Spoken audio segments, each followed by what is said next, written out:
Well, hello, everybody, and welcome to ZBrush Live. And sorry, started a little bit later than usual, but doing some new things this time, and so it's been a bit of an adventure, but hopefully it'll come together. So glad to be back. I know I took a bit of a break, and here. Okay, once this gets done. All right, I think we're good. All right, so before we continue, I want to just let everybody know to like, subscribe. There are a lot of different streamers on the Maxon YouTube channel and on Twitch. So definitely watch the streams, and I'm sure that you will find one that is doing stuff in your style, and you'll learn a lot. Yeah, so like, subscribe, leave a comment. It always helps. Definitely drop a like. It helps us as well. And if you have any questions, you can ask during the stream in the chat, or you can put them in the comments, and hopefully somebody will get back to you. All right, so let's do a quick test here. Today is going to be a little bit of a different thing going on. We are going to start out with ZBrush on the iPad. So partially that's been kind of the reason why I have kind of been away, is because one, I was trying to get this to work, and also trying to get some other things to work as well. And so in today's stream, we'll kind of see what I'm talking about. But before we go ahead again, it looks like there are some people online. So if you can hear me okay, and you can see my screen, just holler and let me know in the chat, and then we can move forward. I know Lightbox is happening this week, so there's probably less of you watching and more of you probably over there somewhere. I'll be there tomorrow, and if you are around and see me, definitely say hi. Okay, so I still don't see anything in the chat. A number of viewers is going up. Let me see a few things here. Yeah, quite a few people. All right. So it's still waiting for the chat to let me know if you can see my screen okay. And so doing this on the iPad today is going to be kind of a test. And I'm just going to do this as long as I can, as long as my battery holds up, I guess. And then we'll switch to ZBrush on the desktop, which also have some interesting stuff to show there. All right, we still don't see anybody chiming in. So I'm kind of worried that you're not seeing my screen or hearing my voice. I'll wait a little bit longer, maybe another minute, for somebody to type in the chat that you can hear me and see my screen.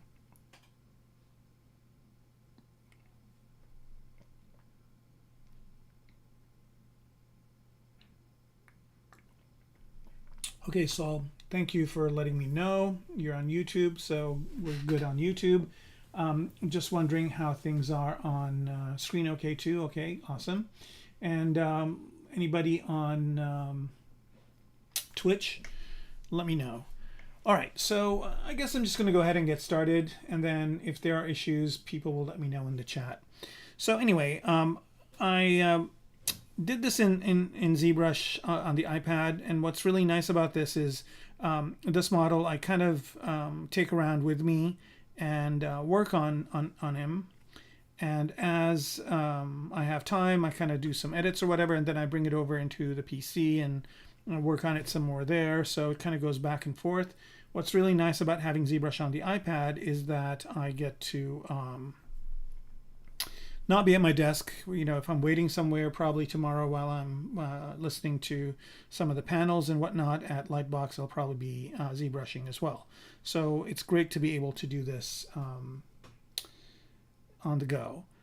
the way I have mine set up, again, I've got my custom menu on the bottom with the different brushes. I haven't really done too much customization, so you can see that this is blank. I haven't added one yet.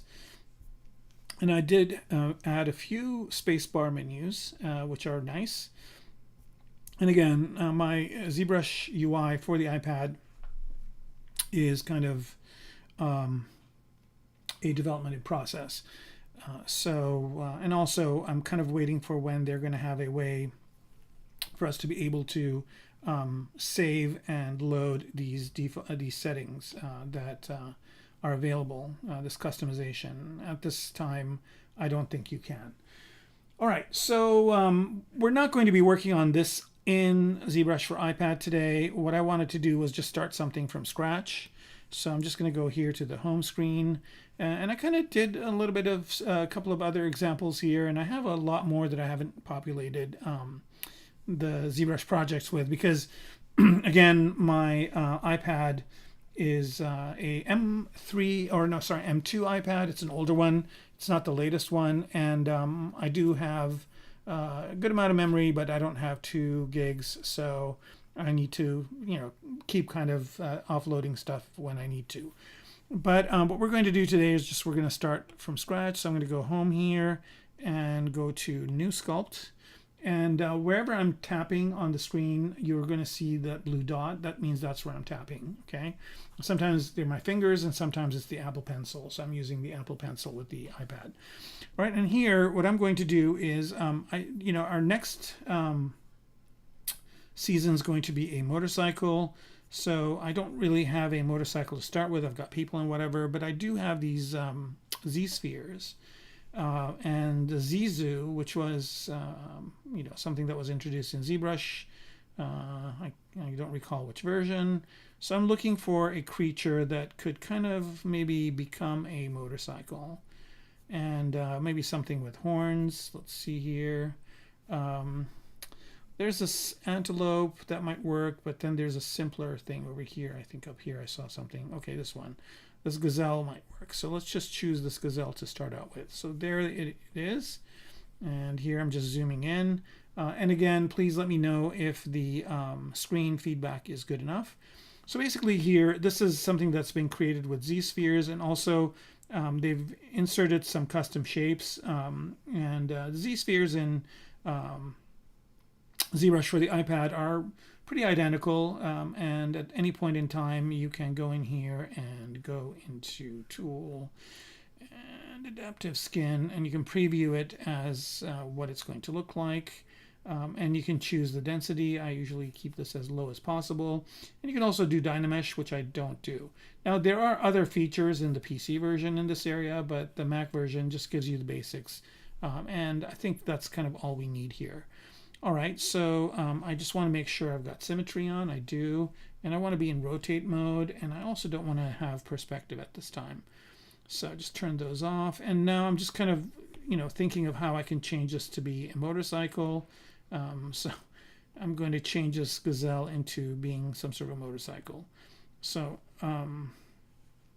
this would be the front kind of wheel. Like there's a lot of levels here that I don't need, and I'll erase them after a while, and I don't really need the feet. And then this kind of maybe would be the back, and I don't really need a tail. So I'm going to go into edit mode, and then by holding the Alt key down, I can just kind of zoom in on this. By holding the Alt key, you can just get rid of these Z-spheres. Let's see, why is this not working? Okay, it's still in rotate mode. That's why. Right, let's go to edit mode, Alt, and delete. Okay, so here we go. I'm just, and by the way, 2 taps on the screen is an undo on the iPad. So here I'm just kind of getting rid of this back part that I don't need.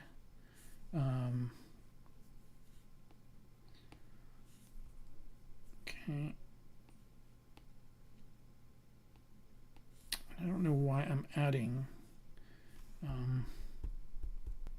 spheres. That's not what I want to do. I just wanted to remove them. Okay, that. And again, I don't think the Alt is holding down, so I'm just going to do it with my finger. Right.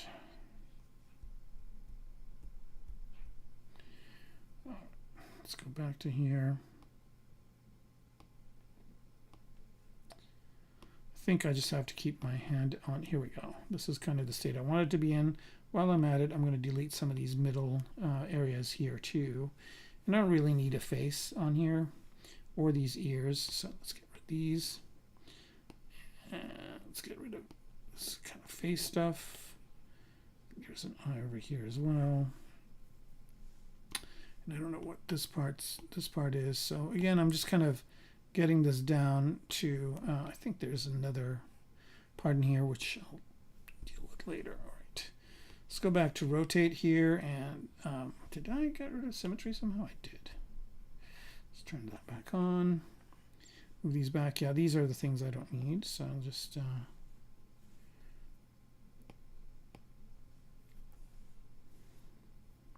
now, these Z-spheres, there's one that you will get to at some point that you will not be able to delete. So here, I'm just going to move this over to here and then go back into edit mode, hold down. Here we go. All right, so now I'm just basically getting, I mean, I could have just started this from scratch too, but I just wanted to show you how you can repurpose some of these Z-sphere models that come with ZBrush to do other things. So here I'm just kind of creating that, first front motorcycle wheel. I haven't really created the tires yet. I will do that later. And so the goal here is to get to a place where I can get this looking as much at like a motorcycle as possible. So I'm using the scale here to scale this up a bit. Just make it thicker. I'm going to do the same thing with here as well. And now go back to edit mode. I don't really need this many different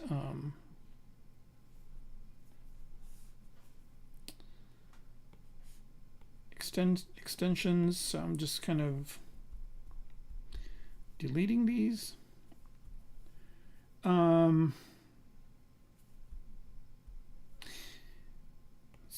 was saying something here.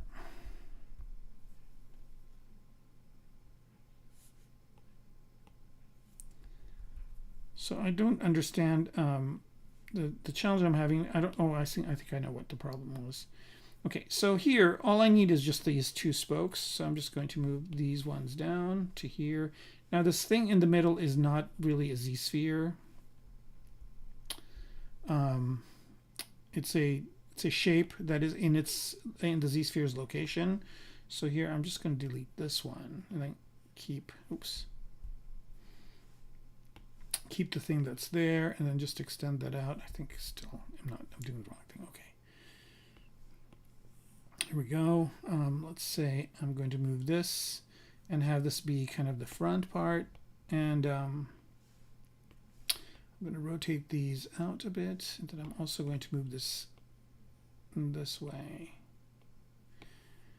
And this is going to be tricky because what I want to do is like this. I think, yeah, this might be one of those Z-spheres. All right, I think this is good enough. And again, I'm going to just use this as kind of a base to start with. Again, let's delete this one. Now, one of the things I noticed was it took me almost no time to get, again, I should preface that with the fact that I did have an iPad and I am familiar with the iPad. So it didn't really take me that long. I don't really want to do that. I just want to lower this part. And for some reason, here we go. And by the way, the brush size with the iPad and with Z-spheres, the smaller you make it, the better it is. Okay, so here I'm just going to go all the way out to here. And I don't really need a lot of these kind of links in the middle. So what I'm going to do here is just move this one in and move this one in. And I think here I can get rid of some of these guys. So go back into edit mode here. Now what's just really astounding is that I could do this anywhere. Like I could do it on a train, or if I'm in a plane traveling, or if I'm in a waiting office. Being able to work is just really cool. And I was kind of expecting maybe a weaker version of ZBrush, but actually this is pretty much as much of ZBrush as possible that has been provided to us. And I'm sure that more stuff will be added as time goes on. But out of the gate, I think I'm pretty pleasantly happy that they were able to get so much into a device that's basically portable.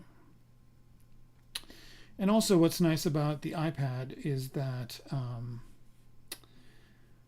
if you're somebody who's starting out, it might be a cheaper way to go because you get the iPad with the pencil, you get the display, you get a pretty powerful computer, especially if you get a Pro, and you can probably pick one of those up used and not sweat it too much. But I think this works with all the other iPads as well.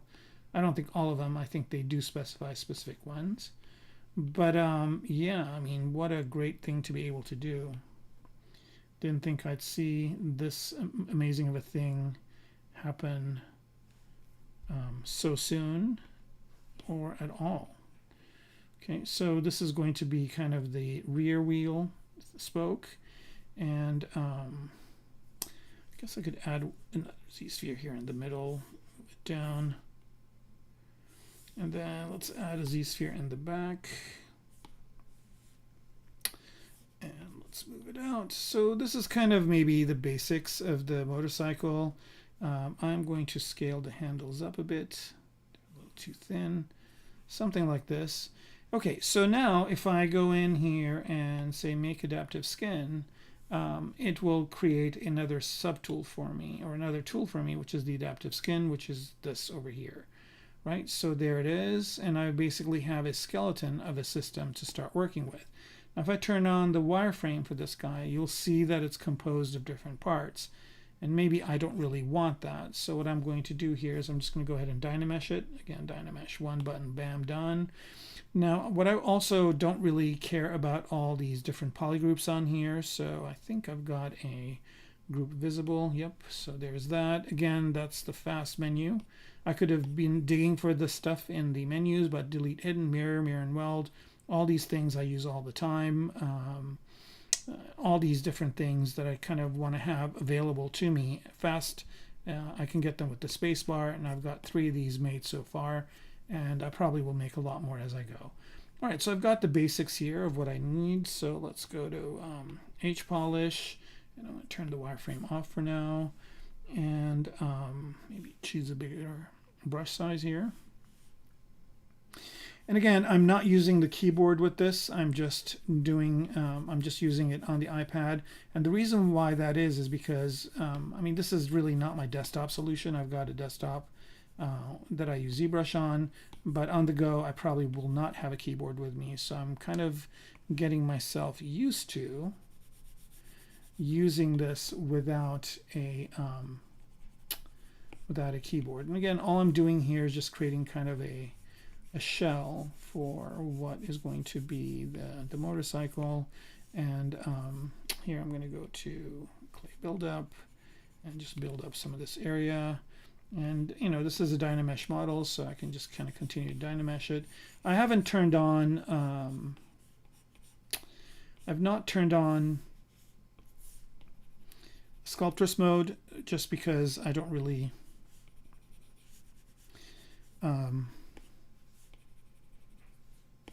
want to get past this detail level. I think this detail level is good.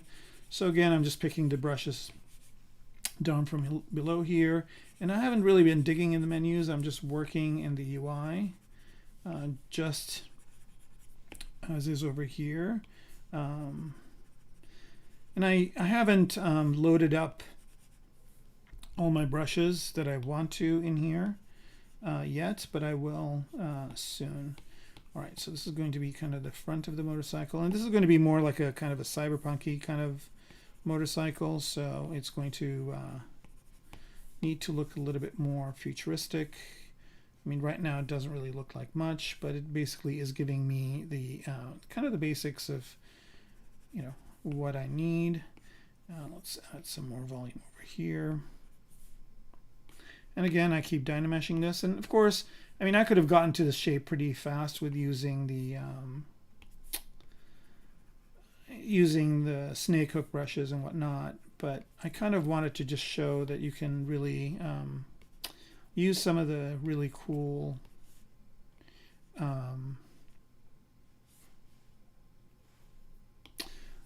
Z-sphere models as starters to not only make animals, but you can make other things too, because you know a lot of things are based on how animals look, so you can work things out that way. All right, so this part here in the front is looking okay, but this part in the back is looking a little bit funky, so I'm just going to mask this part here, bring my gizmo, place it over here. Oops.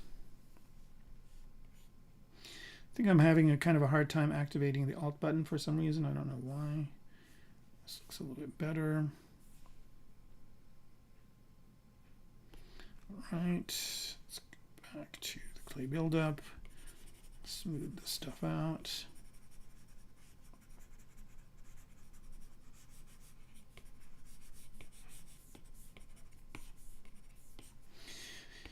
And again, H polish to kind of knock it down. Let's see, what's the resolution looking like? I think it's not bad.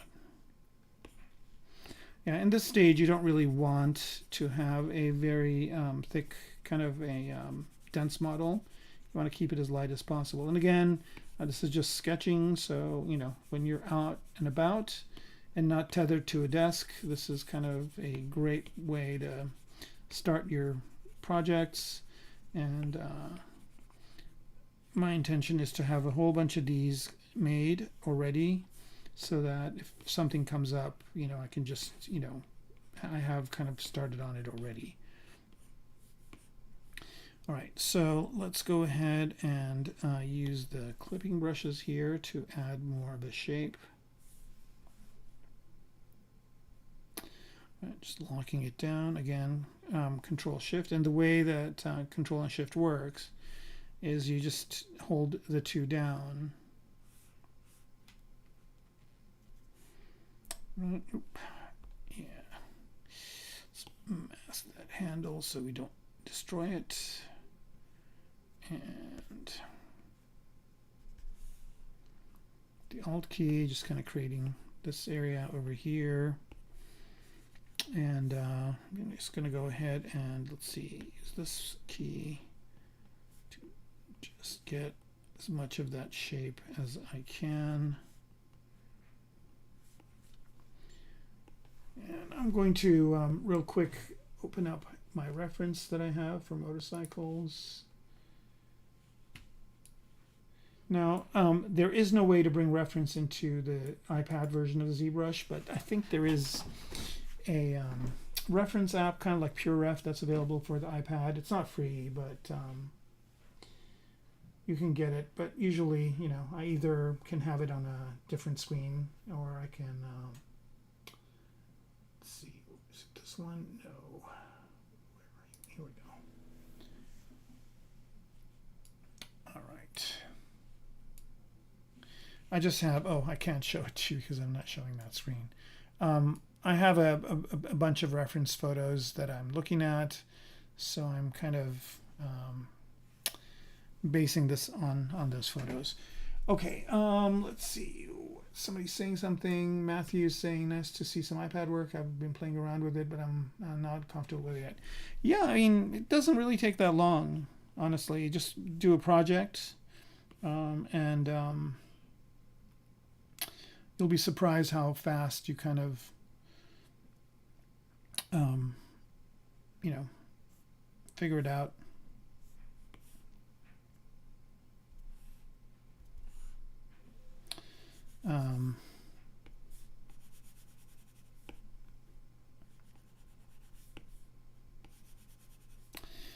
Yeah, and I think it's a great way for Maxon to reach a lot of users that might not use ZBrush or know about it by going to the iPad people.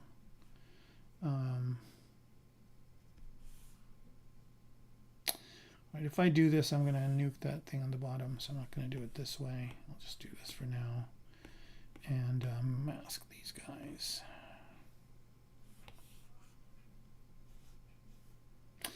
But I think you'll notice that I got pretty fast with it very quickly. Didn't really take me that much time at all. Right.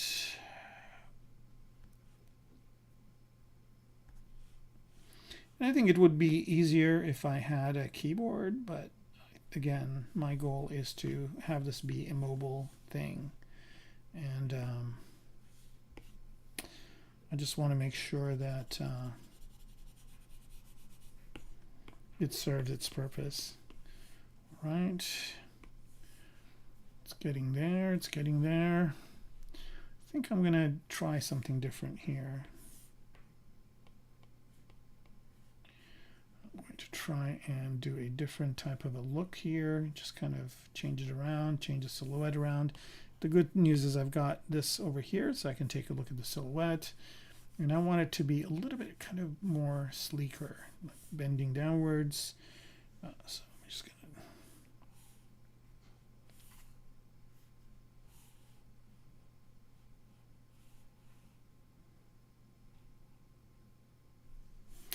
to do that. Should have got a little bit of the, here, let's mask this guy again. Maybe I should have kept some of the poly groups, so well. Right, so I just want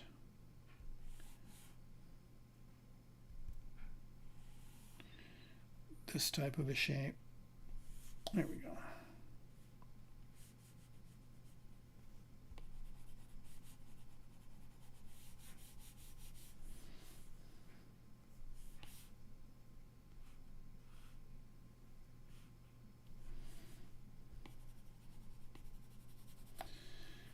You know, one of the things that's kind of unfortunate is because my head is right where, let me see if I can move this over. Yeah, here we go. I can move my head over this way, and then you guys can see me using the puck, which is this thing right here, which I put in the bottommost corner, and then I just use my thumb on there, and then just use my fingers on the rest. All right. All right, just redo this Dynamesh. All right, I kind of want to inflate this part a bit.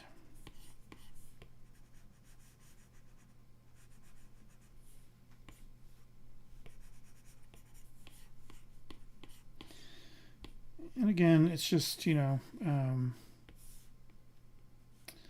simple pushing and pulling of polygons to get some sort of a look that I want. Again, I'm not really, you know, worried about topology. I'm not worried about anything. I'm just worried about discovering a cool shape that I'm going to use to develop further. Maybe a little bit in ZBrush for iPad, and maybe and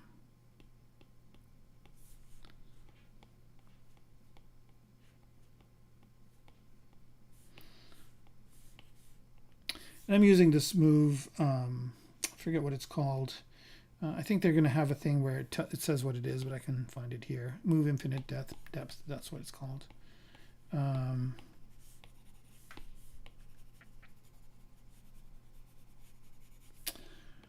All right, hey Azure, how's it going? All right, so we're kind of, you know, I mean, again, it's not really anything I'm jumping up and down about yet, but we'll get there. I think, you know, getting the primary forms to work really makes a difference. All right, just going to go to clay buildup again. And I'm going to use one of these new materials that they have that are pretty cool. These, where is it? Monster clay ones. They have to be here. Where are you? Basic material or monster clay. They have their own section. Okay, monster clay. What's this one? Let's do it. Let's do this one. Actually, here, let's kind of be like car company, and I don't know. Let's do green. Here we go. Do green monster clay. Use flatten here. Again, I'm just trying to find some shapes that I can work with.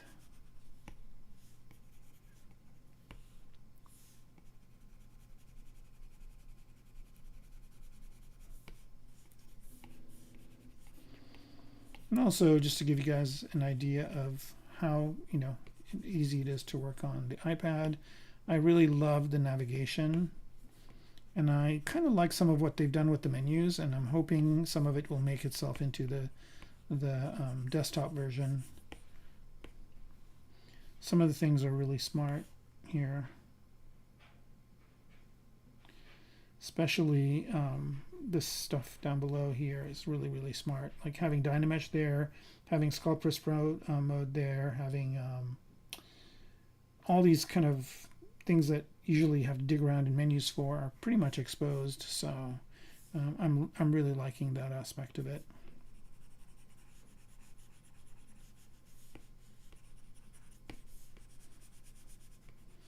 Now, another thing that was a nice surprise is that if you own the, or if you subscribe, you don't own, you subscribe. If you subscribe to the PC version or the desktop version, you get this automatically, which is nice. But you can also get it separately as well. So there could be a lot of ZBrush users that have never worked on the desktop version or seen it, which will be interesting. So I'll do this a little bit more, and if you guys have any questions about the ZBrush version or the iPad version, let me know. And then after a while, I'll jump into the PC version. What's really nice is I can just send this to the PC, and then we can work on it. But I'm not going to do that today. We'll get going on it next time. And also, I don't know if I, I mean, I kind of worked on a version before. So here, I'm going to save this.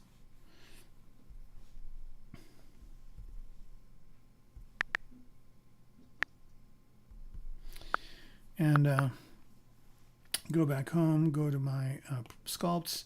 And I did do another version of it before, which I spent a lot of time on. And this one, I kind of kept some of the details of the Z-spheres. So here's another one that could make it. And this one I kind of tried to make the handles kind of mesh with the front wheel here and probably detach there. So I'll be taking either this one or the one we worked on today over to it. This is another thing that I did while I was waiting for an appointment. And this is, kind of like a little robot dog. And I'll probably be developing this at some point as well. So that's kind of the time I wanted to spend in the iPad version. I will kind of stay on it for a little bit longer. Let's continue to work on this guy here.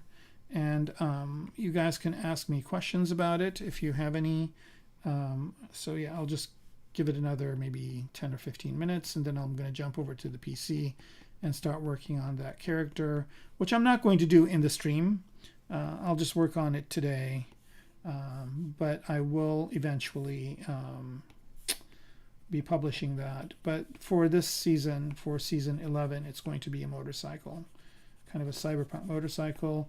And I'm going to be putting it in a scene with a character that I made that I posted on Instagram. So if you guys go and look at Instagram, my Instagram, which is Kermaco, you will be able to see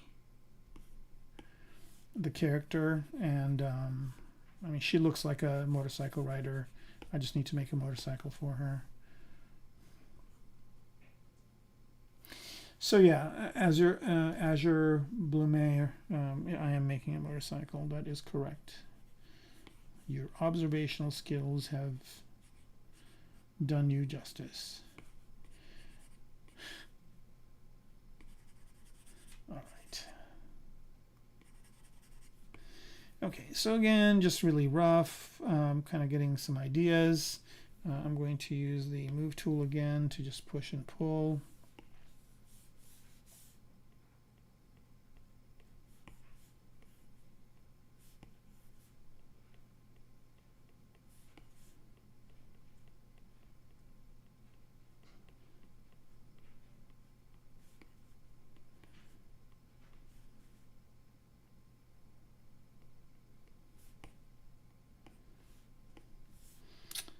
Yeah, it's pretty Nice to be able to just do that.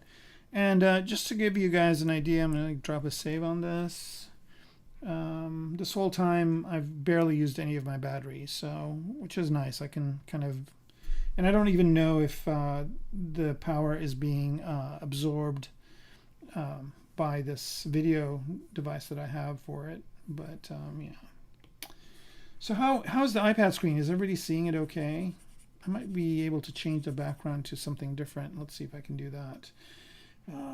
It's under preferences. No, it probably won't be. It's probably under canvas, something or another. Display properties. Nope, not there. I think it is here. Canvas. There we go. Back. Let's choose a lighter color. Something like maybe this. There we go. Yeah, it takes you a little bit of time, not too much, and I don't know if I need to see the floor either. It takes you a little bit of time, not too much, but you kind of get to learn where everything is. If you're a desktop user, it's pretty straightforward, and if you're not, it doesn't really take that long to kind of figure out where things are.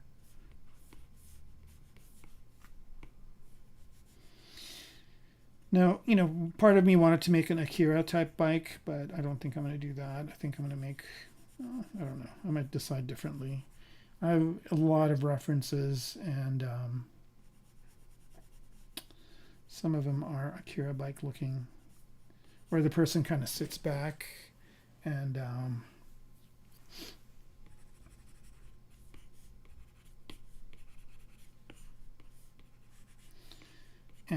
yeah. Again, it's just really, at this point, it's just really sketchy. And if I just want to, you know, make this kind of a little bit more believable, I can add a couple of wheels here. So what I'm going to do is I'm actually going to go in and Subtool and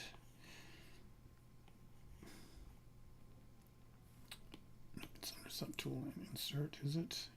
Add. Now let's add a couple of cylinders. And again, these are, I guess I can add a couple of donuts here. And these are just, you know, for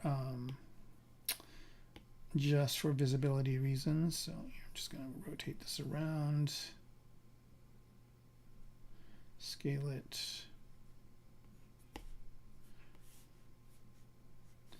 Again, these are just for reference. I have a whole thing I'm going to be talking about that I have for these kinds of things. So here's one, and then hold Control down, and oops, to make that many of them.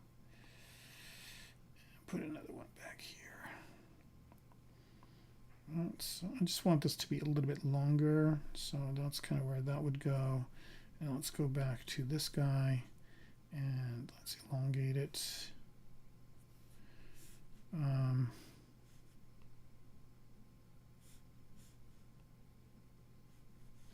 Again, I'm not really being very precious with this. I'm just kind of roughly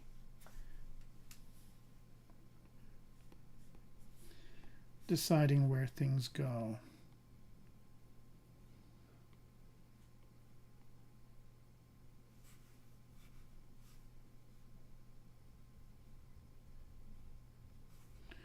And you'll be, you know, you'll be pleasantly surprised once. And I should add that what does help with this, and I don't know why I don't have mine on yet, is if you wear a glove, it really helps. Like if you wear like one of these kind of gloves, and I'll show it to you after I put it on. And I don't know why I didn't do it yet.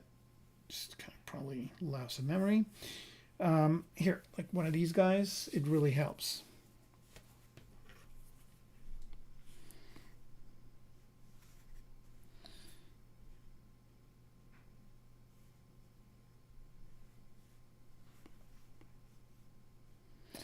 Thing is, this bar for the brush size and RGB or whatever, if you have this in the corner, it kind of comes right on top of it. So I'm just going to move this over for a minute here. Okay, so I've got symmetry on, so I can kind of play around with this. Again, just really simply kind of trying to get some sort of a shape or a silhouette or some kind of sort of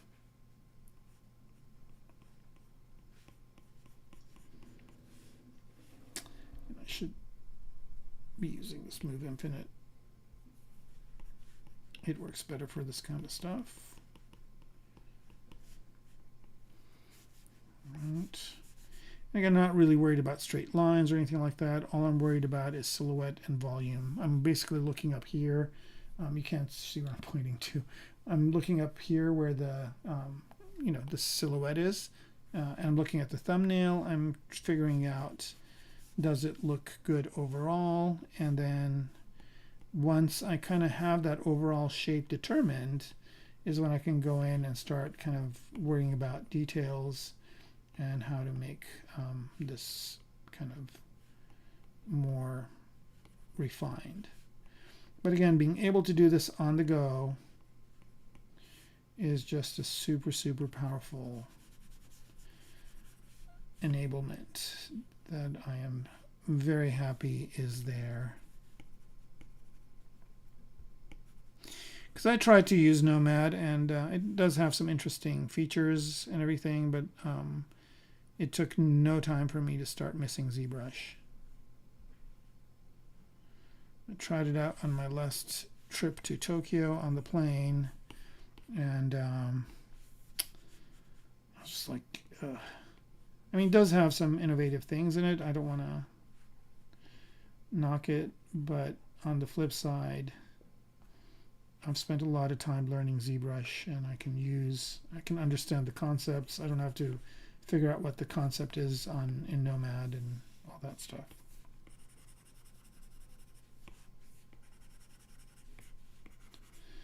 All right, so we're kind of getting to some sort of an idea here. How are we doing on time? I think I'm going to spend till 8 o'clock just working in here. I was going to get off of the iPad version, but it seems to be, I've got battery, and it seems like there is some engagement, so I will continue to do that.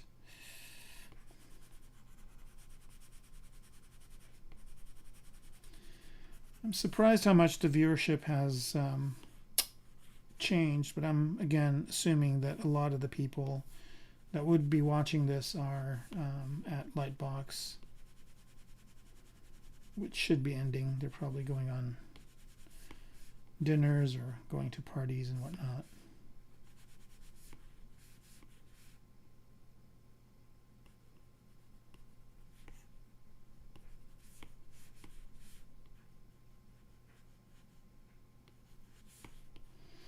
This is not turning out to be very cyberpunk looking at this point, but we'll get there.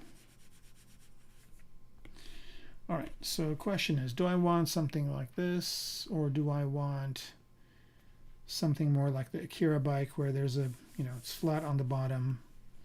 And so I'm going to do that. I'm going to start another one just from scratch. And this time I'm just going to say new sculpt, and I'm going to start with a Z-sphere. Is there an option for that? No, I would just, yeah, there is. Okay, here we go. All right, so this time around I'm just starting from scratch. I want to make the background color a little bit different here, because I think just a little bit lighter maybe. Something like that. That looks good. How do the colors look on the display? Do you guys see the colors okay? I mean, to me, in my screen, it looks a little kind of beigey. And I can adjust all that, but I can adjust the RGB. But just was curious what it looks like for you guys. Okay, so there's that. I'm going to bring the floor up so I can kind of get an idea where things are. I'm going to turn perspective on for now. Turn symmetry on. Okay, and I'm in edit mode. So I'm just going to put one Z-sphere over here and another one over here. And then this is going to be the Z-sphere I won't be able to delete. So that's going to be the center. And I'm going to turn perspective off. And I still am not happy. I think a darker background might work better for me. Let's try something different here.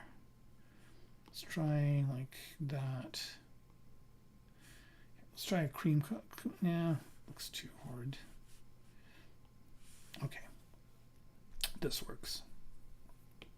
All right, so, and then also maybe I'm going to choose a different material.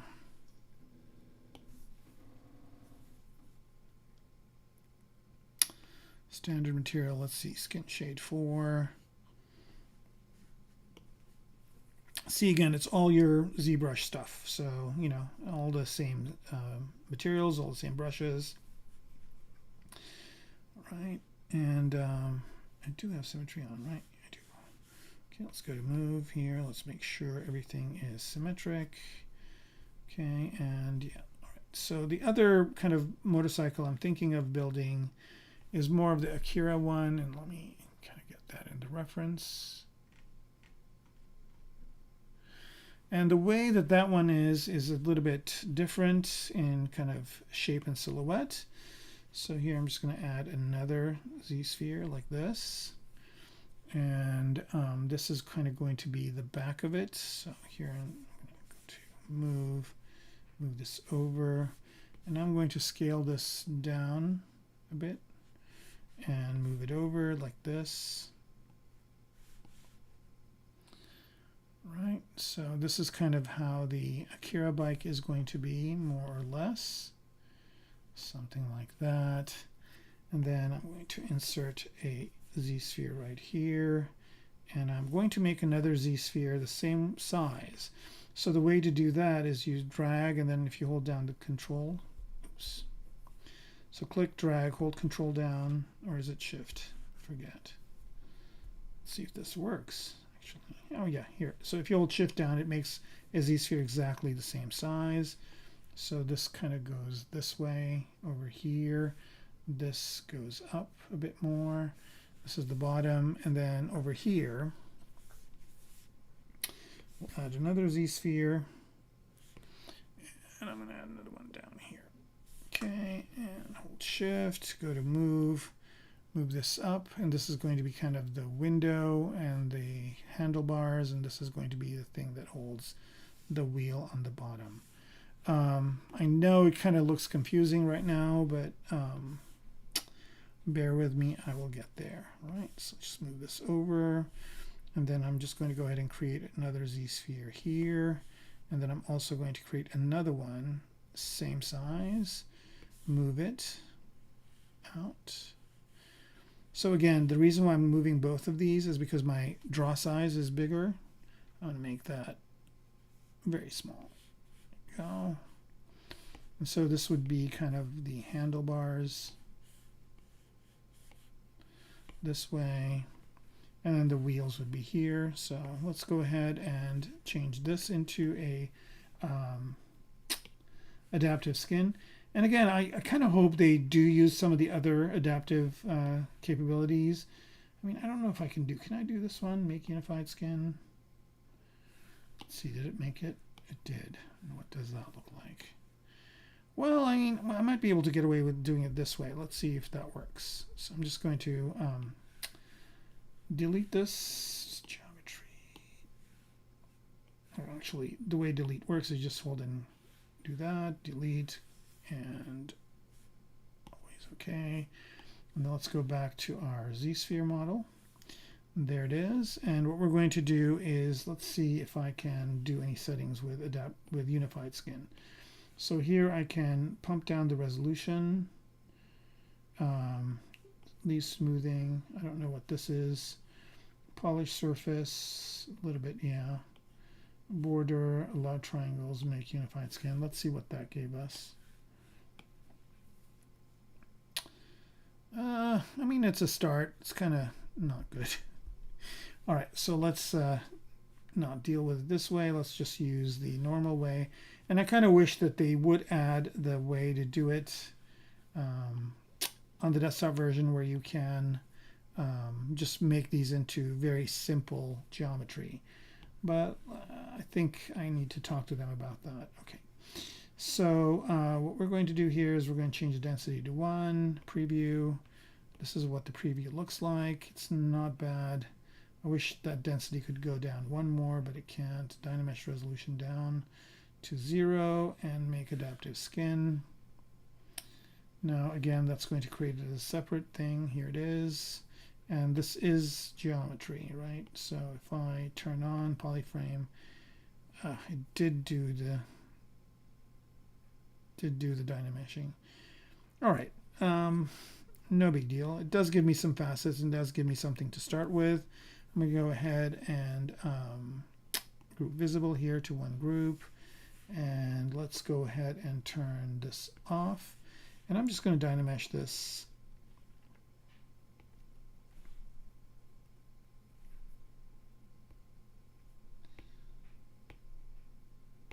Okay, Dynamesh on. And why can't I? Am I on the skin? I'm on the skin. That's good. Why can't I choose the resolution of Dynamesh? All right, here, I'll do it this way. Geometry, Dynamesh, on. Let's go to lesser resolution. And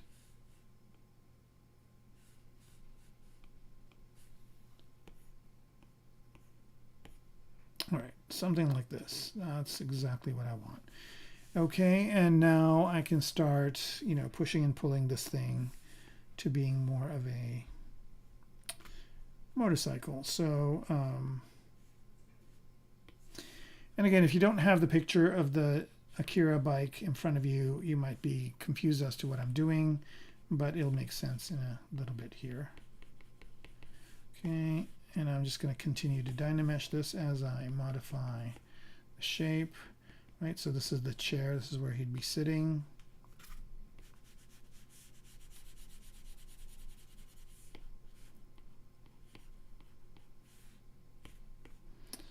Right, and then this is kind of where the rear wheel kind of attaches to. And this is the front wheel, and this would be the visor. So here I'm just going to go ahead and again choose that, choose a bigger brush size, and move this over to kind of get that silhouette.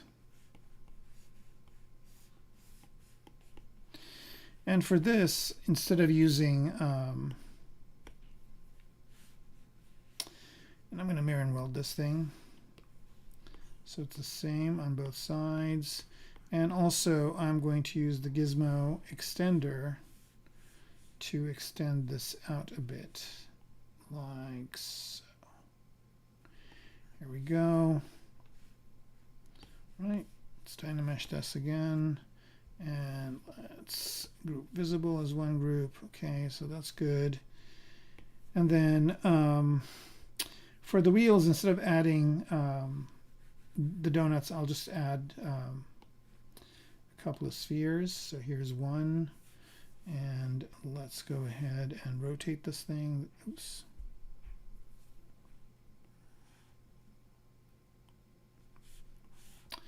.90 degrees, and that's going to be the rear wheel. And what I'm going to do here is I'm again going to use the project primitive option, and then with project primitive I can do something really cool if I can find out where it is. Here it is, and then just move these points in and out. All right, is it? There it is. It's too small. All right, let's make it bigger. Here we go, something like that. And then we can move these in to kind of get that Akira bike wheel type look to it. I don't know, do I have two of these or is it just the first one? It is the first one. And then I can, all right, I just want to mirror this. Which one of these is the mirror? Mirror X.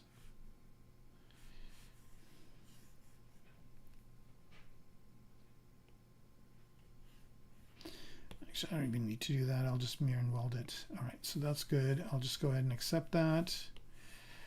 And then I will just mirror and weld this to the other side. Okay, so that's one tire, and I can just scooch it in. So you can see here, just very quickly, I was able to create this tire using the gizmo tools, and then control drag, make another copy of this. That's going to be the front one. And there we go. So this is kind of the other type of bike I was thinking about. And again, just being very rough with it at this point.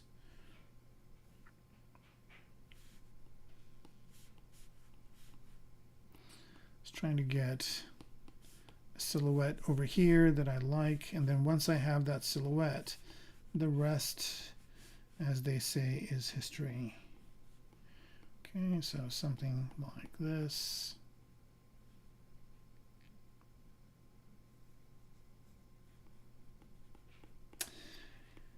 I'm limited with the pen that I have, the Apple Pencil that I have, because I don't have symmetry on this thing. What the hell? Not a problem.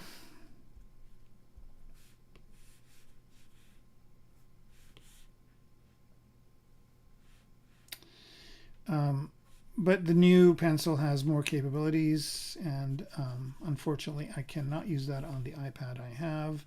So I will probably at some point sell the iPad I have and get one of the newer ones. But right now, I think for what I need, I'm okay. It would be a nice thing to have, but it would be a luxury and not a necessity. And I don't know about you guys, but I am in a necessity kind of economy right now. All right, this is coming together. All right, so I've got now yet another version of a bike that I could do. And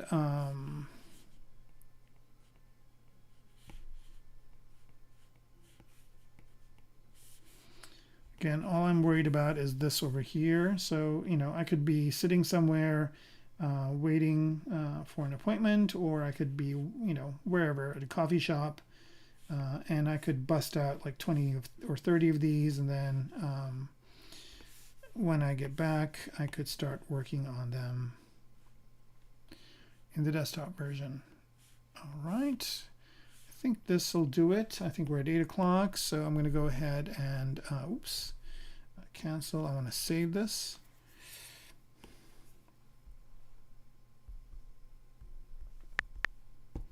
All right, so we have 3 motorcycles that we did.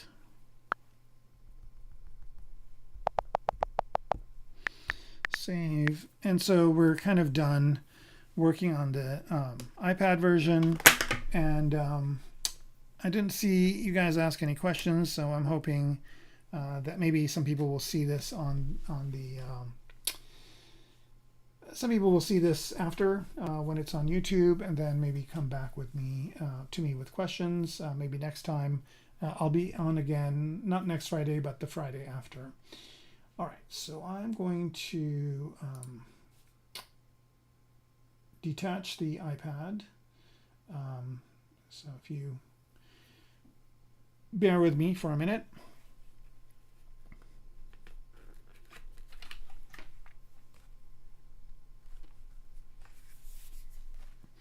And I will get to the PC version. By the way, I should also mention, and I will show it as soon as we get the camera back. I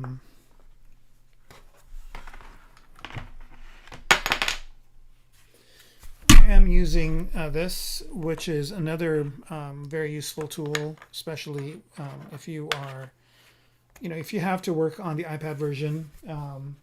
It's this, here we go, let me go to that and that. So it's this thing right here, which is a sketchboard, and it's a really, really useful tool. You actually put your iPad in here, and then you can kind of, it has legs that you can do 3 different settings, and it's super, super useful to be able to if you're on the couch, or if you are working on the iPad at home and not on the road, it's super, super useful for that. Okay, so I'm going to put the standby back on for a second here, and I'll be right back with the PC version of ZBrush.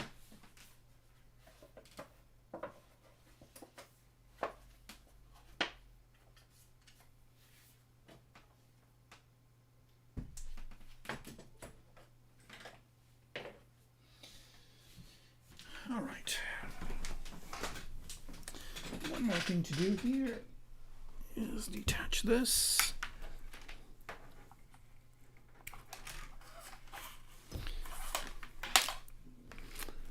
All right, folks. One for a second, and let me get the PC set up real quick, and we can switch over to it.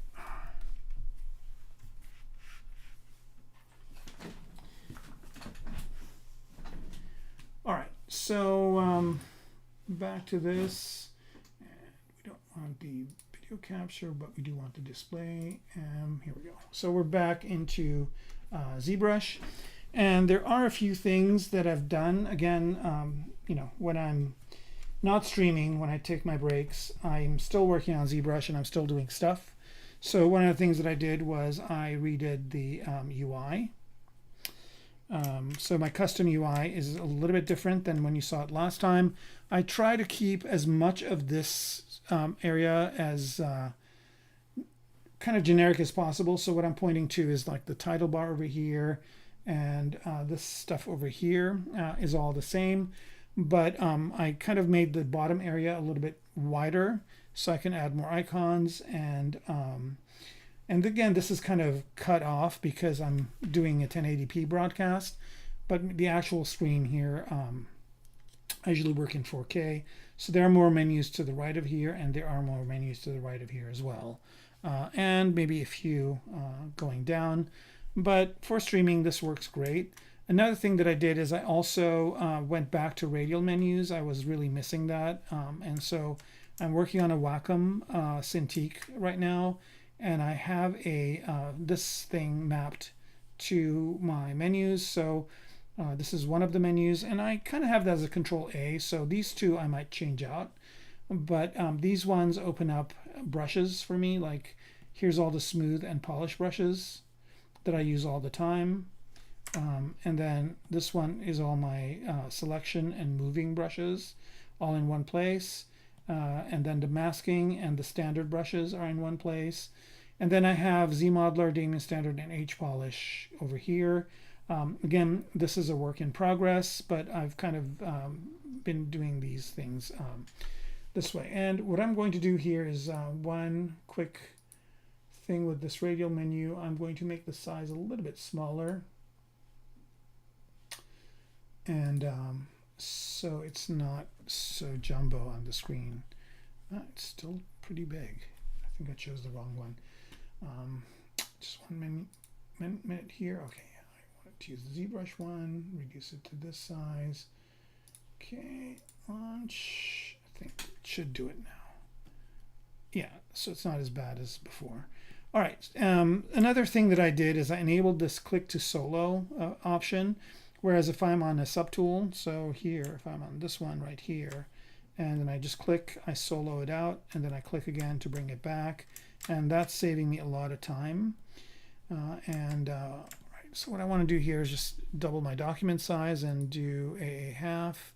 So here I'm going to do a double. Yes. There it is, and then I'm going to do a half, and that just kind of makes the display a little bit better for you guys. So yeah, it really helps me to customize my menus as I go. So here I'm just going to go ahead and choose a paintbrush, and I am going to switch these around. I don't need that anymore. And I'm going to separate out parts of this arm. Right now they're just a sketch like I did earlier with the motorcycle. And what I want to do here is I want to go to the paintbrush and paint out this arm. I'm going to solo it. And you'll see why I'm doing this in a minute. I want to separate this out. I don't want it to be all one piece. So I'm just working on it. To separate it out, one of the ways I'm kind of doing that is choosing a color for it.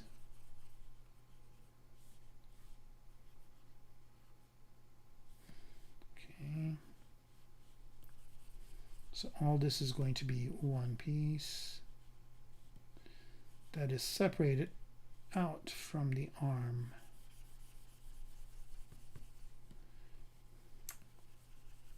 I don't know why that is painted in the bottom.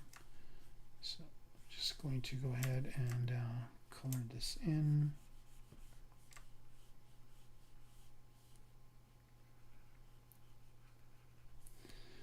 All right, so it's going to be this piece right here, like so.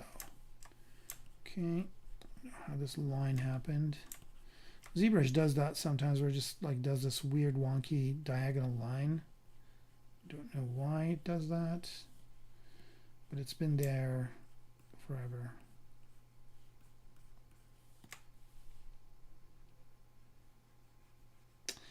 And also, I don't know if you guys know, but this is a newer version of ZBrush, 2025, and nothing really major new in the desktop version, except it works with the iPad version, so you can send models back and forth, and you can also load in iPad files and back and forth.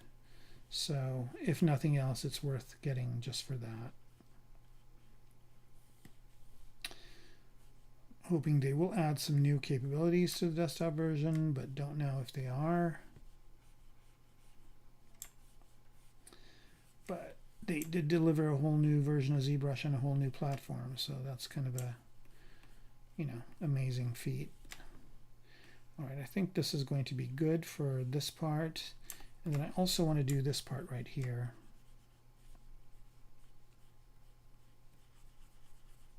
Oh.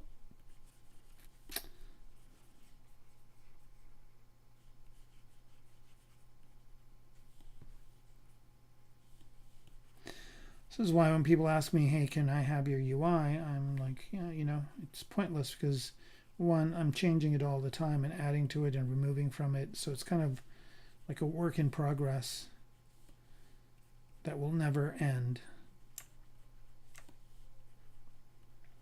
Because, you know, my work style, my way of working with ZBrush is improving over time as well. So, here's the rest of the model. Let's solo it out again. And as much as you know as a piece of software, you know, another big value is how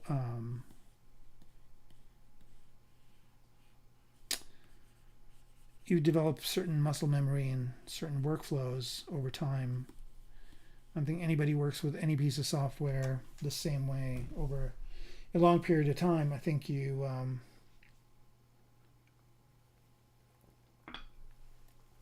evolve and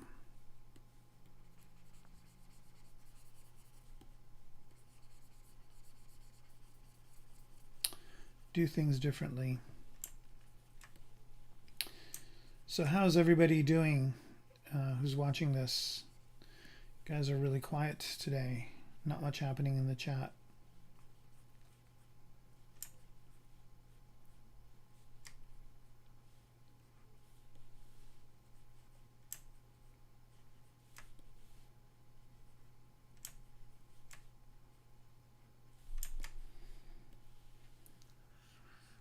All right, that's looking pretty good. All right, I'm going to solo the arms out again. And what I'm going to do now, kind of left this inner part not complete.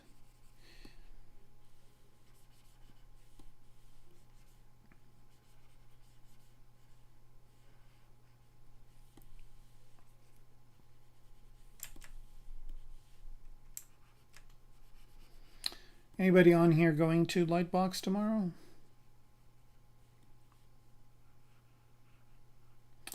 Saturday's sold out, so if you don't have tickets, you probably can't go.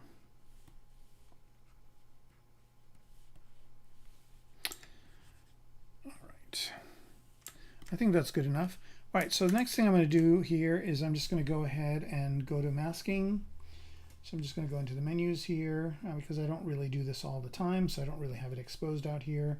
But I'm going to mask by intensity, so it just masks those two. And then what I'm going to do is I'm going to use this plugin that I have called Extract Pro Plus, and I'm just going to let that separate out two pieces for me. that are going to be zero meshed and kind of primitives of that shape. And I just want to examine to make sure everything's okay. I'm going to turn on double so I can see the inside. It looks like it is what I need. I just want to make sure there aren't any floaties or any holes or anything like that, and it seems pretty good. All right, so the next thing I want to do here is I want to maybe give this some depth. So I'm going to go into dynamic subdivision, and I'm going to reduce the smoothness, maybe give it one level of smoothness, and then give it some thickness here. Give it maybe a few segments in the middle. And here I'm kind of going up in thickness. I don't want it to be too thick. I'm going to bring everything back to kind of see what I'm getting. All right, I think the thickness is too much. And also maybe offset it, not inwards, but maybe outwards, not too much. Maybe something like 10. Okay, and then let's just mess it around with this thickness some more, not too thick. Maybe something like that. Okay, and I'm going to go ahead and apply this. Solo it out. So this is kind of what it gave me. And then what I want to do is just smooth the crisp edges on this. So just smooth crisp edges, and that kind of gives me the outer edges get a little bit smoother. And so this is kind of what it looks like. They look like panels, but I think the thickness is too much. Let's turn dynamic, oops.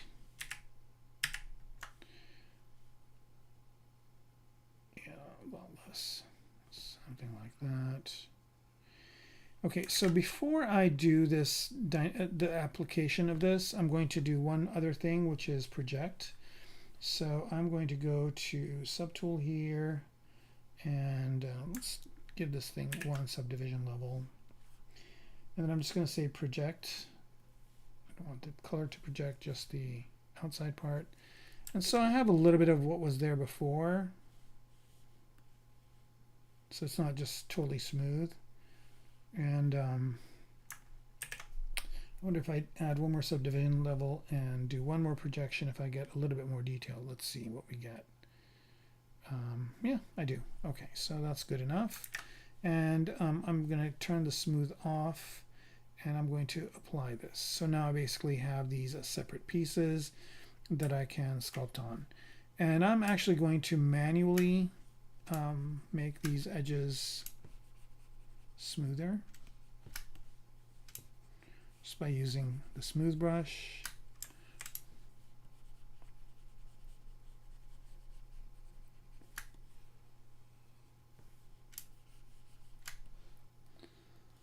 And let's use the move brush here.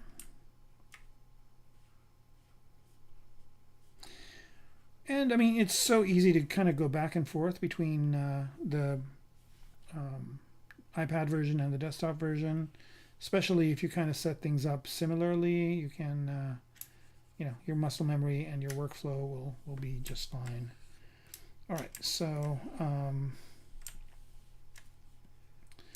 of need to figure out what to do here, but before I do that, I'm going to solo these out and mask all this, so I'm not really changing.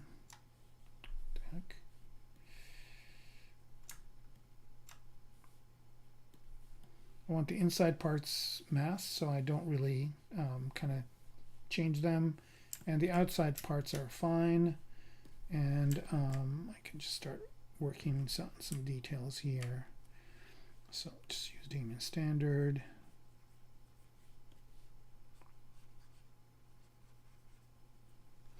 All right, so you see how I'm kind of going into the other piece, but since it is masked, I'm not, it's kind of like a back face mask that's really good.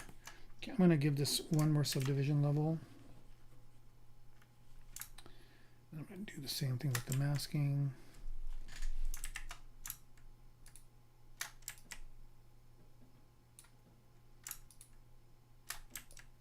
Right.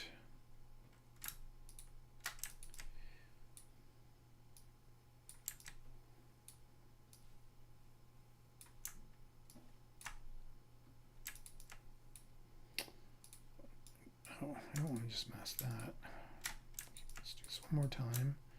Top part, mask, bring it all back. Okay, here we go. This is what I want.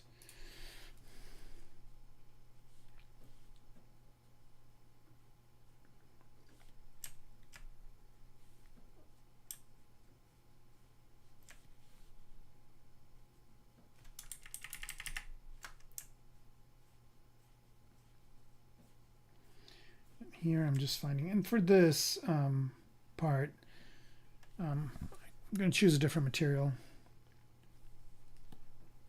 so I can kind of tell the smoothness of it. Just going to use this fast overlay for now. And choose H polish.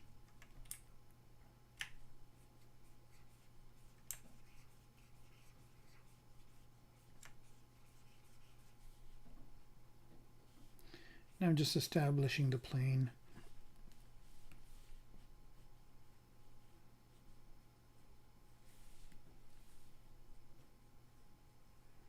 And I might break stuff out even further on this, but for now I think we're good. So this project I started on the iPad too, put some serious time into it, and I think I'm going to turn dynamic off. Is it off? It is off. And how many levels does this thing have? It has 2 levels. All right, why is it so? I think maybe because the back is masked. Maybe. All right.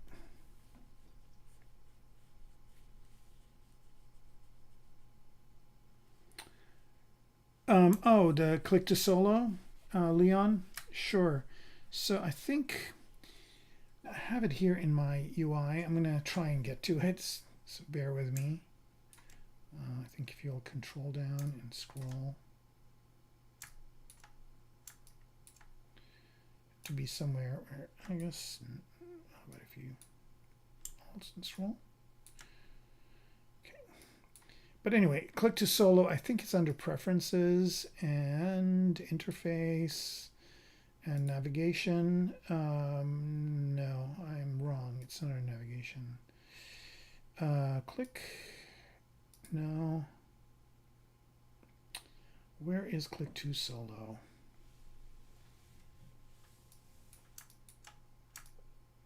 Here we go. Yeah, allow click to solo. It's under preferences, edit. Okay, so I'll show it to you in a minute. Let me move this back. Actually, you can just do this. Okay, so it's under preferences and edit. Where are you? Edit. Edit. And it's right here, allow click to solo. And I have it again on my UI, but if you go to preferences, edit, and allow click to solo, that will allow you to just click once and then that solos it out, click again, and it brings everything back. Super, super useful. I had it on my UI, and when I was redoing my UI, I'm like, yeah, what was this? And then I turned it on, I'm like, oh my God, why don't I have this on all the time?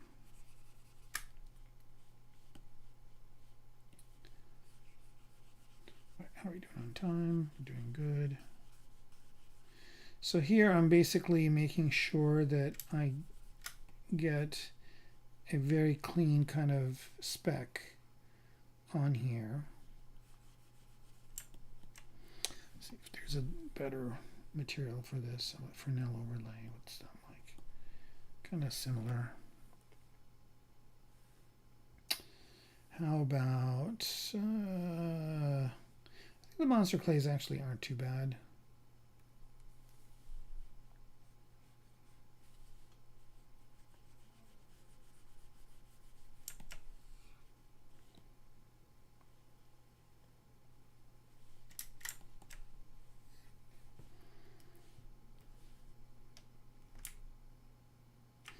Shall we choose a different masking brush here?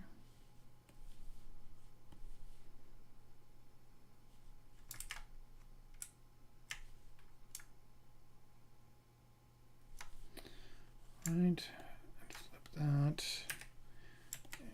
put the gizmo over here.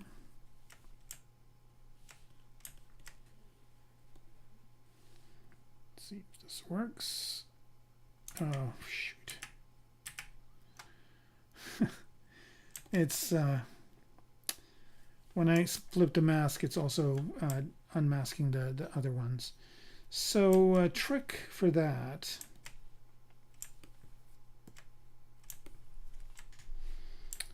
is this, but you won't know.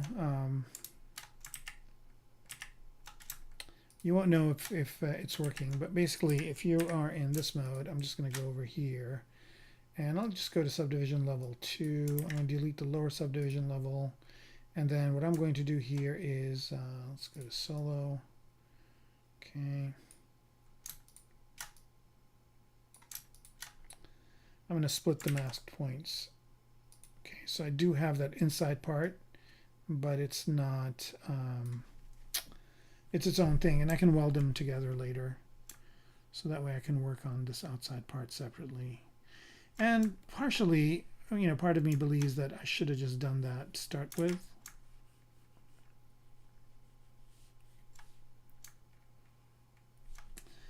Right.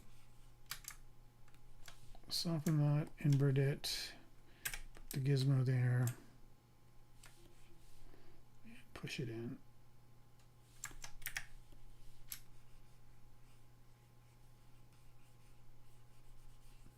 And I should have enough resolution to make this work.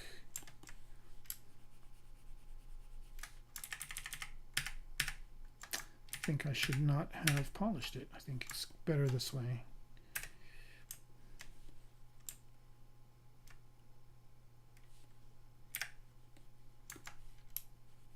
Here we go. Now this is probably going to clip into the other part, but another thing I can also do is I can redo the thickness on here. Okay, so there's that, and then there's the kind of the inverse of that over here.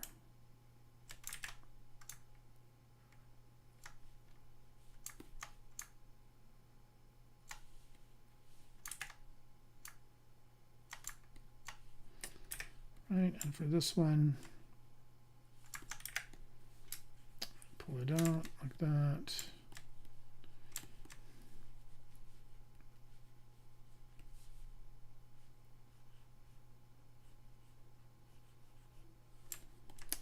And I'm going to try and reconstruct a subdivision.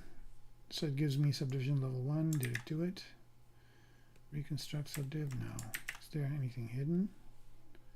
Okay, no. I mean, it's just this, but it's so dense it didn't figure out to give me a subdivision level. So what I can do here is I can just control click, set a memory for it, and then go ahead and zero measure at half. And that should be fine. Give it a minute here. Okay. Let's do that one more time. Okay. Don't know. At some point, here we go. One more less. Okay, so this is kind of what I could probably go one more. Let's see. Here we go. Okay, so this seems like it's going to be the low res version. And then what I'm going to do here is I'm just going to go ahead and subdivide this 3 times. And then I'm just going to go here to history and project history. And it'll project what was there before. So now I've got 4 subdivision levels, and I've got the detail I had, and I've got a low kind of cage, low res cage for it as well. All right, so now I just want to get rid of that history. Didn't want to move to it, just wanted to get rid of it. All right.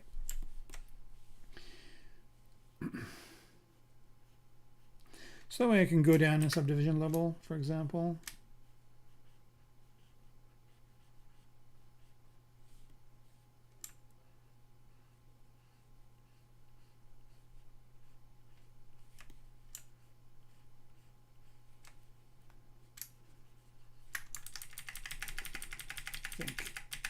working too hard on this. It's probably easier just to do this.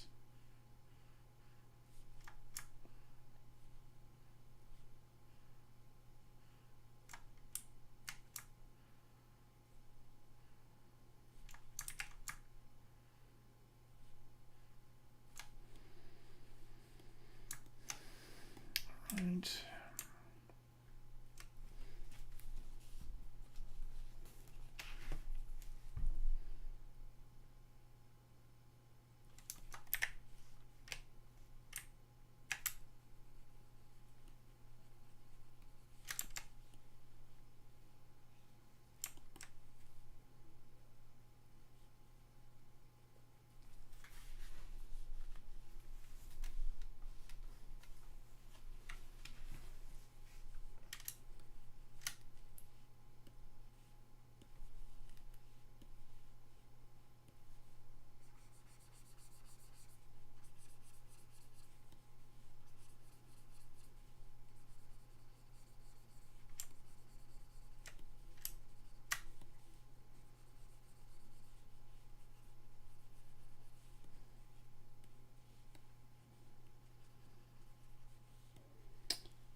Yeah, backface masking works okay, but it doesn't work 100% for me. I don't know why.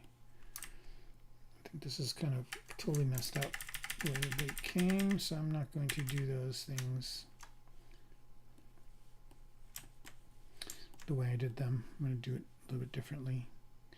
Yeah, backface masking works, but sometimes it doesn't too. So I kind of...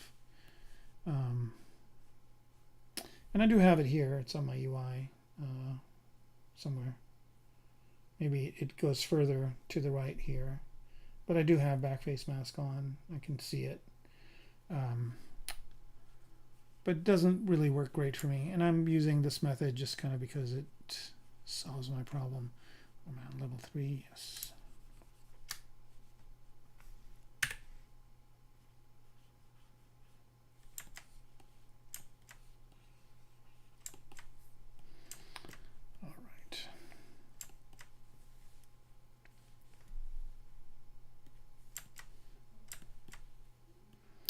Yeah, see that bottom thing is there. I don't need it. I'm just going to get rid of it.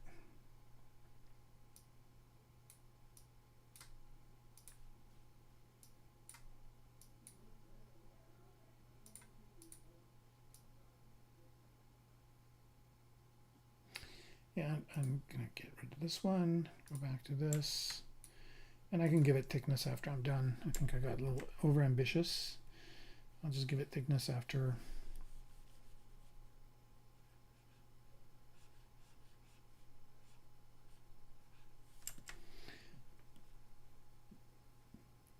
Get done with the detailing. Now for this I want to run a cable on here, so I'm going to use this curved tubes.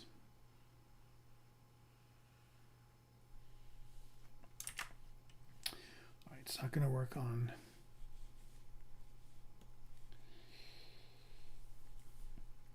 subdivided models, so I'll just do it this way. I think it's going to be too thick.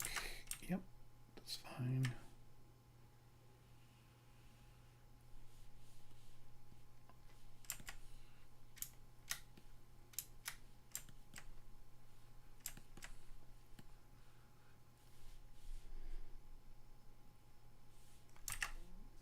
All right, let's accept that.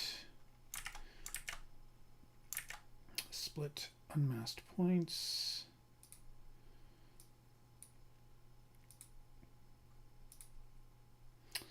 Right, so I've got this over here, and I can just go in, select it,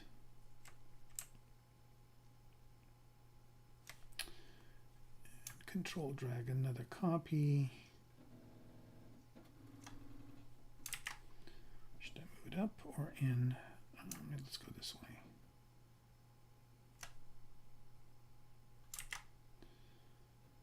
Right, and then for this one I want to deflate it. See if that will work. Something like that. And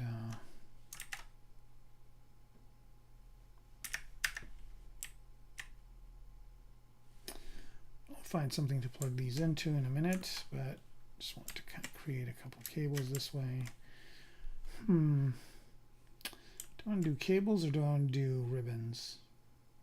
I think a ribbon would look more along the line of what I need here. So I'm just going to forget about that whole thing and go back to brush, curve, and flat snap. Is that the one I want? Or snap, strap snap, this one.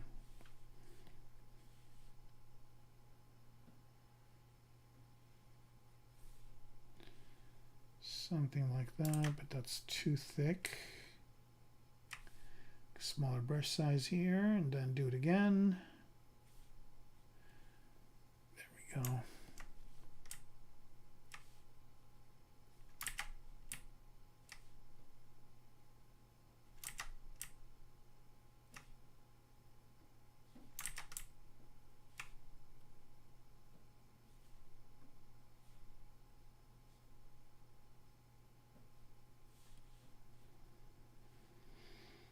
I think that looks better.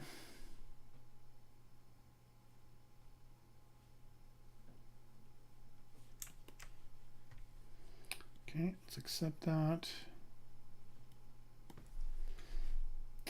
And split it.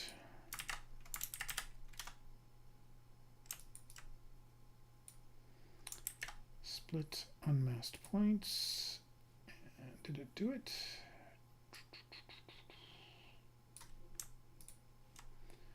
Are you? Yep, it did. Right, I'm going to solo these out, and let's go ahead and add some edge loops on here. Oh, didn't want to Dynamesh it. Let's Dynamesh on. Nope, don't need that. And then ZModeler, insert multiple edge loops, and let's do something like this.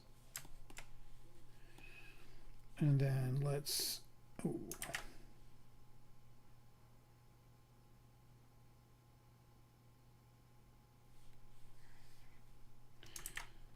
that's weird. All right, so it's got some weird caps over here that I need to get rid of. Not a problem, easy enough to do. Delete single poly. Yeah, these caps are making it spiral, which is not what I want. Oh.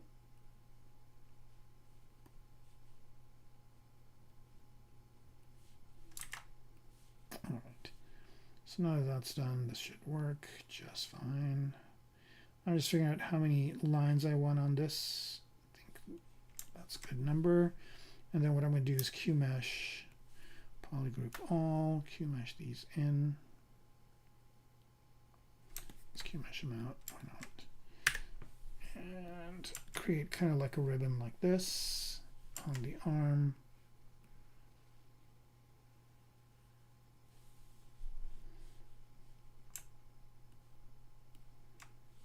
Okay, I'm going to unfreeze the subdivision levels. Okay, so very cool.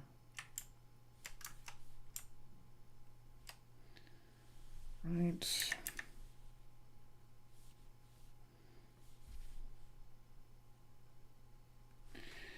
All right, hang on.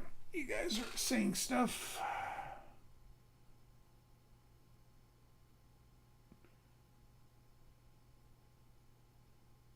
Is there a way to select multiple subtools at once, like Photoshop layers? Yes and no, depending on what you want to do with them. So if you want to select a bunch of subtools, the best way to do it is to go into gizmo mode. So you're in gizmo mode, right? And then you click on the pizza boxes, and that basically allows you to select multiple objects.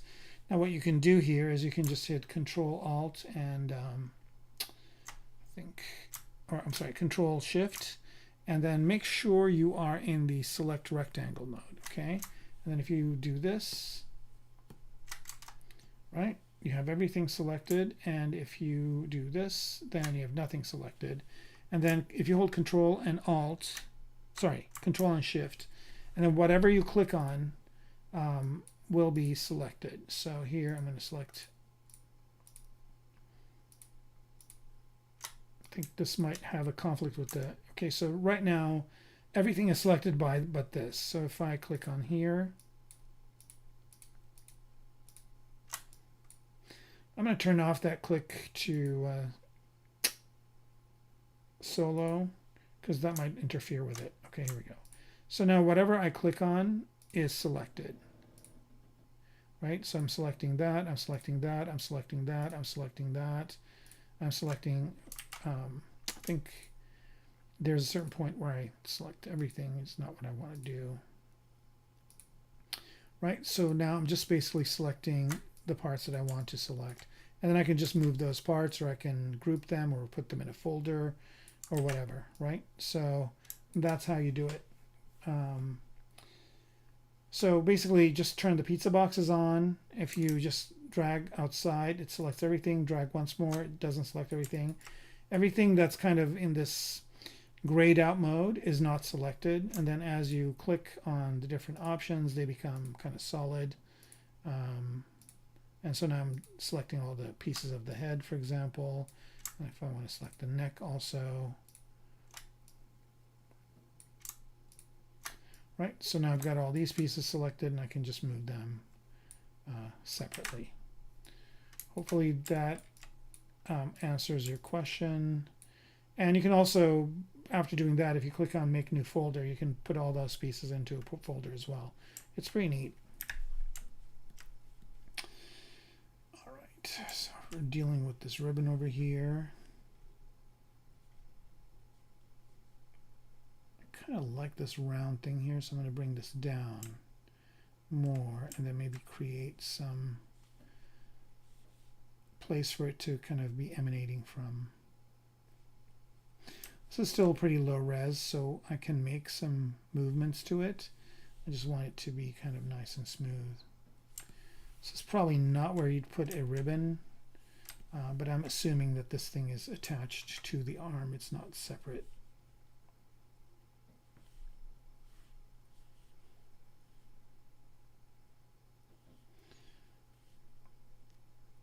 So I have to create kind of places for those to go into. And I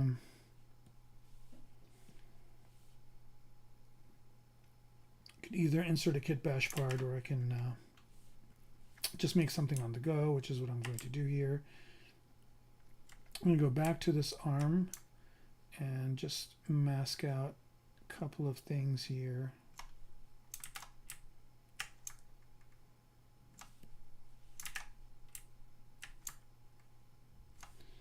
Maybe one here like that, and maybe one here like that. Don't want it to be that big.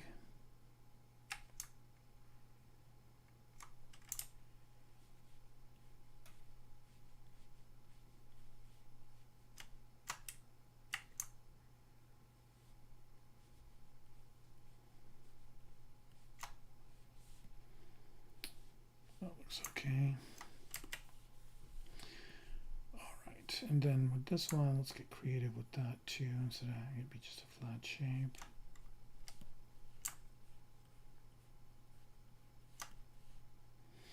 Okay, so again, I'm going to use my Extract Pro Plus and just go ahead and generate a couple of pieces for me there. And then I'll just go ahead and turn dynamic on, turn smooth down, turn thickness up. And I don't care about segments or offset. I want it to actually go the other way. And let's do 3 segments. It's way too thick.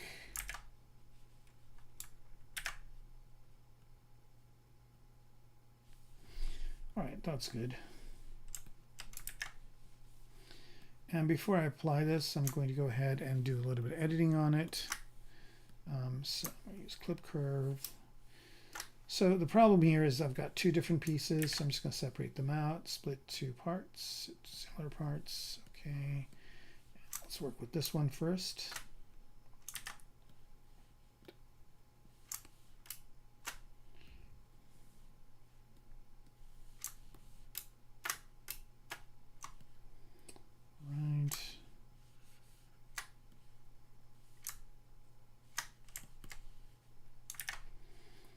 and just re-zero mesh it. Again, I don't really have the thickness, it's dynamic, so I'm just kind of getting the shape that I want. Actually, I could probably dynamesh this thing. Oh no, not like that. No, it is dynamic, right? Yeah, it's just a thin piece. All right. Let's turn it back on and let's accept this for now. Here we go.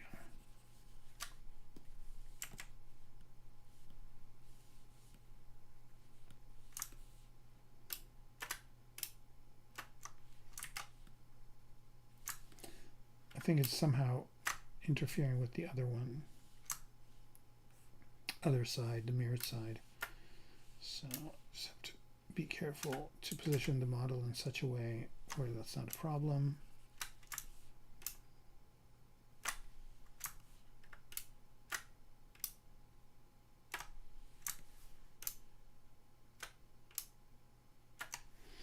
All right, that's good. Just kind of a protruding part here.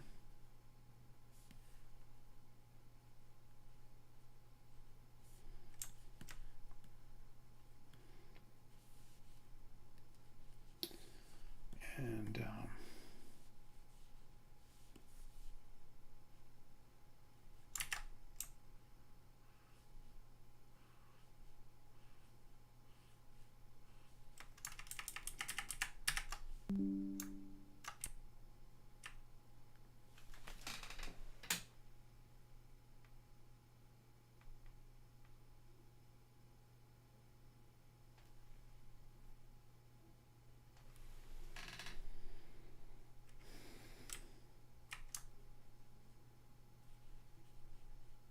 it's got some weird licensing thing.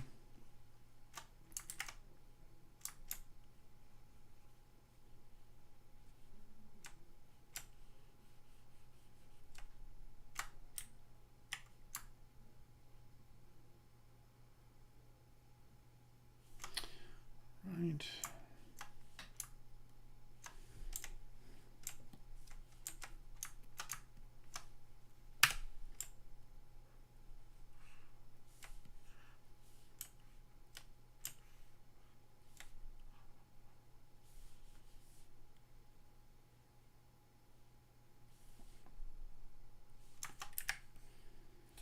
Right.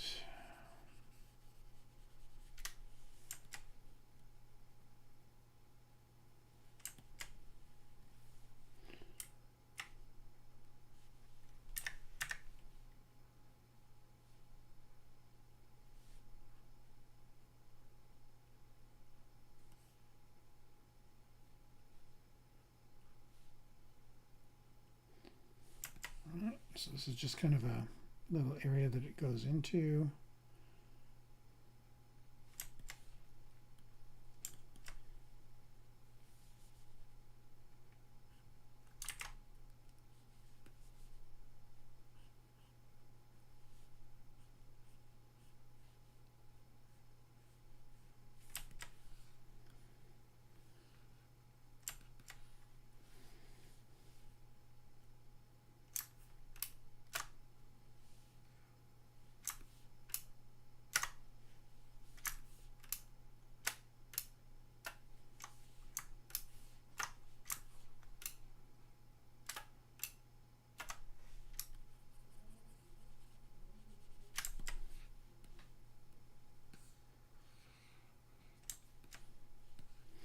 Right, now time for this guy over here.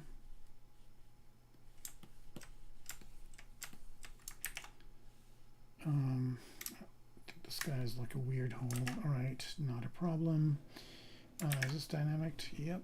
All right, so let's fix this problem.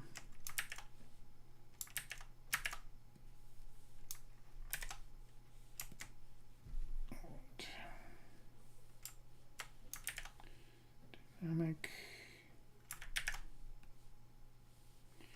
All right, so this one's kind of got a weird edge business going on, but all you gotta do is just smooth it and be fine. something like that. All right.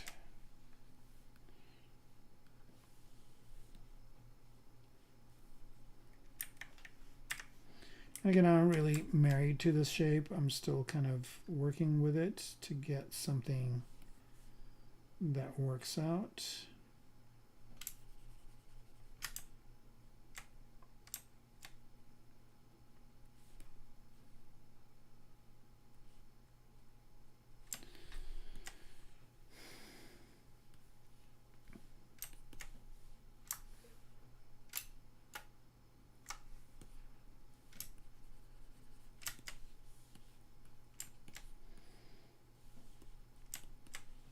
All right, so I'm going to apply this to the model and then create more of an edge over here.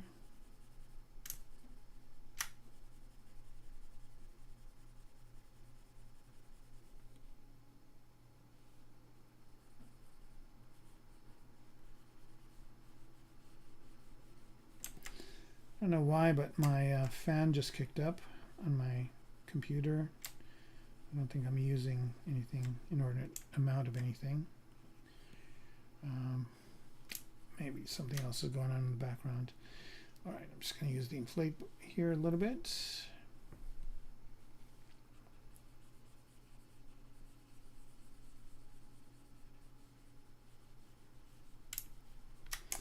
What's going on here in the background? It looks pretty choppy. Here we go.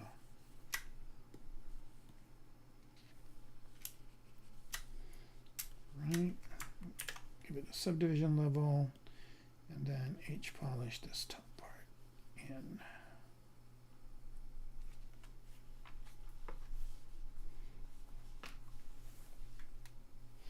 I have this rest that I have for the Cintiq to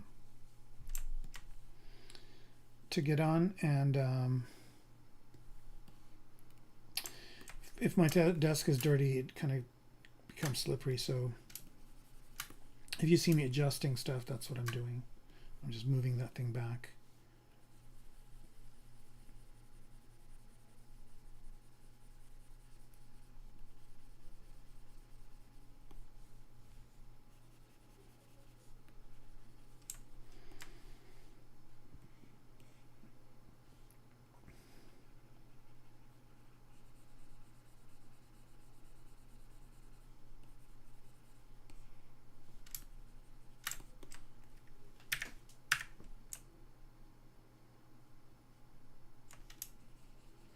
All right, I'll probably, refine these a little bit more later, but just wanted to create kind of a detail over there.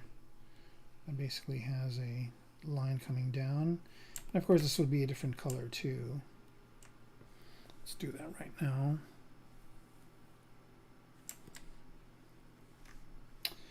I'll let it autosave. We've done a lot of work.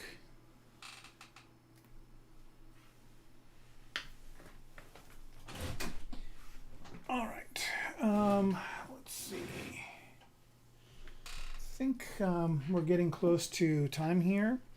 So I'll just let you guys ask some last minute questions if you have them. And then we'll call it a night. So again, I'm not going to be working on this model next week. I'm going to be working on the motorcycle, but today I just wanted to maybe show you guys the new menu that the new UI that I did, and also maybe test out the iPad version. So I wasn't really sure that everything was going to work right, and it seemed like it did, which is a good sign, which means from this point forward I can always jump on the iPad version to do certain things and then jump back on the PC to do others. And I'm going to try and keep it as even as possible, so I'm doing a little bit of work on both.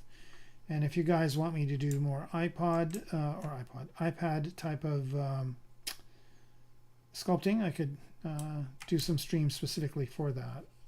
iPad only, so you can ask questions and get used to it.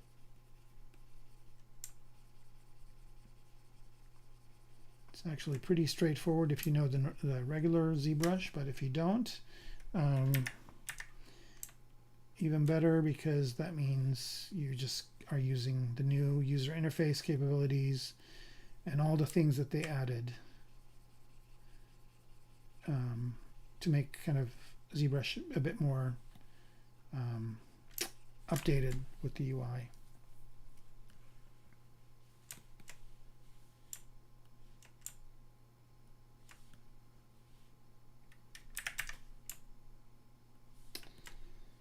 All right.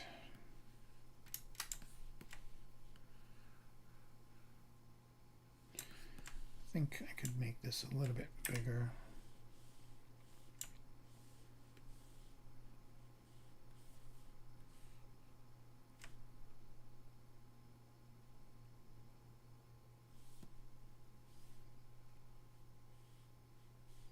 A lot bigger.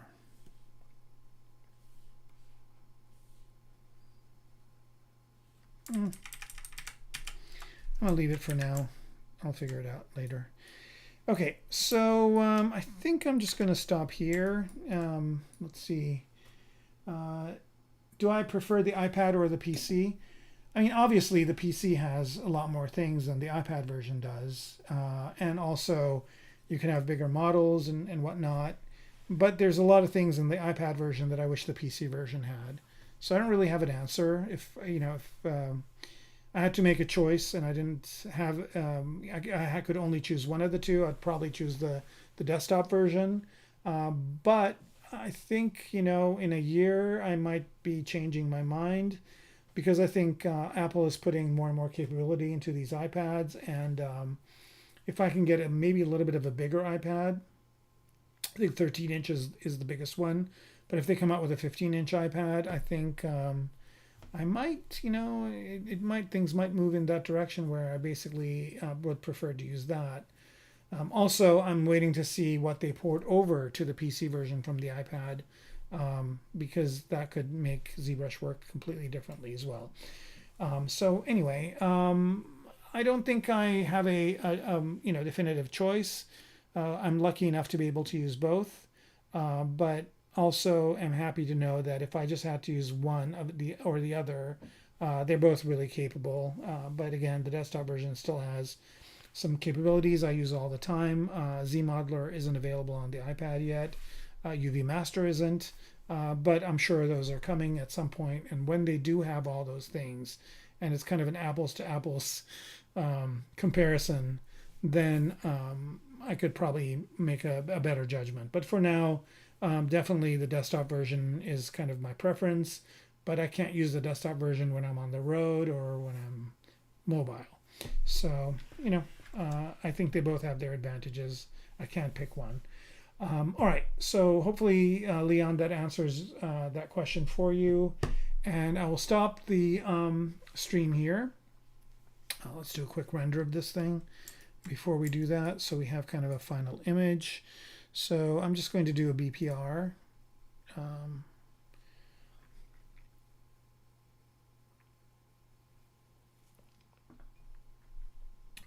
Which gets me something really cool.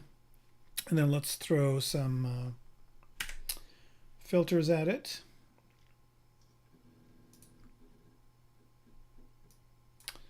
I'm going to go into my own filters here, and let's see if this one looks, but this one, I don't really need so many lines. Okay, here we go. Oh wow, the one I had before here, this one looked good. What about this one? Nope. This one, that's kind of cool. Here we go. Yeah, this will do. All right, so here I have a cool render of this, and I'll do kind of a closer up one. And that just kind of is a stage that I can stop at. I kind of use this as a Halloween thing on my Instagram. You guys can see it there. But I intend on making this into a full figure as a kind of experiment. So hopefully you will see this develop over time. It's just kind of on the back burner. And we'll be working on the motorcycle next. So with that, I'd like to wish everybody a good night or good day, whatever time of day it is where you are. I appreciate you guys watching this live, and hopefully I've answered some questions for you. And we'll be doing more of these things soon. The next time I'll also try to do a iPad version or portion as well. And then if you guys really want to see an iPad stream, I could dedicate a few of the streams to an iPad project as well. All right. So with that, again, this is 104 million polys, this model, and I just had it in the iPad version. So you can have pretty dense versions in the iPad version. I just completely did a tangent to this, but I'll kind of end the stream again. Thanks for watching, and I will see you all in a couple